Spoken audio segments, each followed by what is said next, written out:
Hoy en el Evangelio de Lucas, capítulo 18, a partir del versículo 9 hacia el 14, se nos presenta esa parábola muy conocida. Sé que estamos muy familiarizados con ellas. La parábola del fariseo y el publicano. El fariseo estaba sentado en las primeras bancas del templo, adoraba. Su oración estaba enfocada muy en lo que él hacía. Una oración en la que se sentía muy bueno. El publicano, por vergüenza y respeto a Dios, ni siquiera se atrevía a ingresar al templo, sino que desde la puerta estaba haciendo su oración, pidiendo perdón.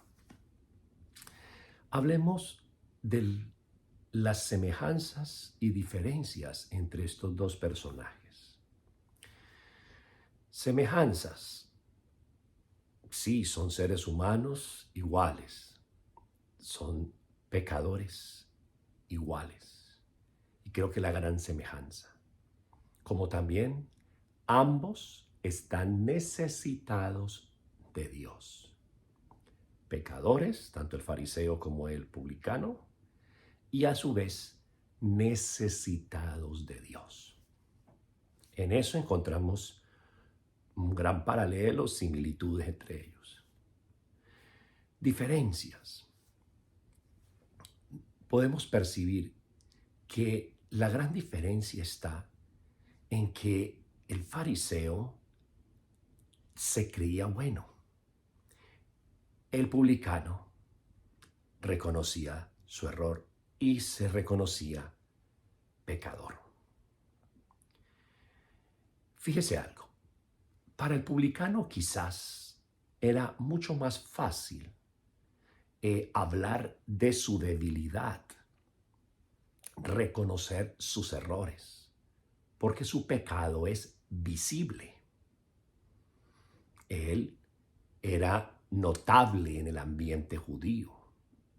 Publicano, cobraba impuestos, era amigo del enemigo del pueblo israelita, es decir, amigo de los romanos. Y en cierta forma, era un hombre que había corrupción. Era visible su pecado, la sociedad judía lo identificaba. Entonces, quizás más fácil reconocer el error, porque todo el mundo lo sabe. En el caso del fariseo, no suele suceder esto. Como él es un notable líder religioso, quien debe de manejar composturas, debe de comportarse de cierta forma y unos principios morales. Entonces, él estaba más rodeado de un buen concepto de él mismo, porque hacía los ayunos, pagaba los diezmos, acudía al templo. Eso es lo que le decía al Señor en la oración. Y se comparaba con aquel publicano que estaba en la puerta. Gracias a Dios porque no soy como ese publicano.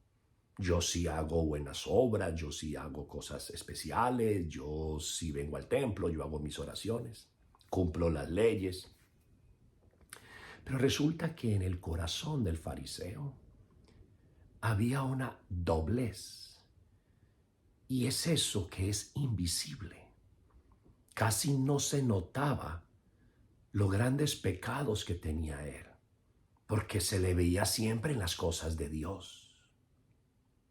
De manera que se escuda en lo de Dios y se siente muy seguro de sí mismo y se cree bueno al compararse con el publicano, que era un pecador porque su pecado es visible. Muy parecido a la imagen del hijo mayor de la parábola del hijo pródigo. ¿Lo recuerdas? Que aquel papá que tenía 2 hijos, el menor se fue, pidió la herencia y se fue. El mayor se quedó en la casa. Pero cuando el menor regresó arrepentido, se irritó el mayor y se enojó con el papá porque lo recibió y festejó la llegada de su hermano, quien los había abandonado. Él esperaba el castigo contra ese hermano. Pero el papá tuvo otra actitud, es la actitud de Dios, que es justo, y que a la vez hace salir el sol sobre buenos y malos, y hace salir, brota la lluvia sobre buenos y malos. Entonces el hijo mayor estaba en la casa, estaba con el papá, estaba en las cosas, diríamos, de Dios, pero no se percibía el pecado de él, que era invisible. Un hombre herido, con dureza en su corazón, envidioso, infeliz, que arremete contra su hermano. No se alegra porque haya llegado su hermano. Al contrario, se irrita contra el papá por la actitud que tiene el papá. De manera que nosotros tenemos que hacer muchas revisiones de vida, porque quizás no hayan pecados públicos. Quizás en nuestro proceso de conversión ya hemos ido superando muchos pecados. Quizás usted puede decir, yo tengo mi testimonio de conversión y has ido avanzando en tu vida espiritual. Pero resulta que no estamos construidos del todo. Necesitamos ser terminados por el Señor. Y todavía falta mucho camino por recorrer.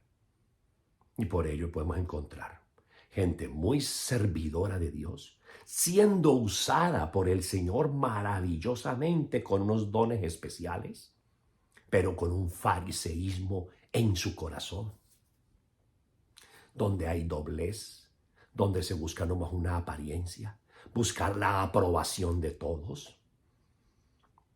Yo creo que conviene que también la gente se dé cuenta quiénes somos realmente. Y creo que esto ayudaría mucho para aterrizarnos de que no somos santos perfectos, de que no estamos tocando el cielo con las manos, que nos falta muchísimo y que no tenemos nada de gloriarnos en sí mismos. Somos humildes servidores en la viña del Señor con grandes pecados y debilidades. Es la oportunidad para un examen de conciencia y renovar realmente la mente y el corazón, porque estamos escondiendo muchas cosas para no ser descubiertos. Apariencias, buscar aprobaciones, porque ya tengo un cargo espiritual, porque soy un líder espiritual, porque ya tengo mucho camino recorrido y soy un servidor, entonces debo de ocultar cosas para que no se den cuenta de mí. Es bueno que realmente la gente ya sepa. Así estamos libres y podemos reconocer nuestros errores, reconocer que nos falta humildad, reconocer que nos falta amar, que nos falta perdonar, que nos falta salir de nosotros mismos y reconciliarnos con los demás. Hace falta una transformación de la mente y el corazón urgente, urge conversión verdadera. Que Dios te bendiga en nombre del Padre y del Hijo y del Espíritu Santo. Amén. Feliz día.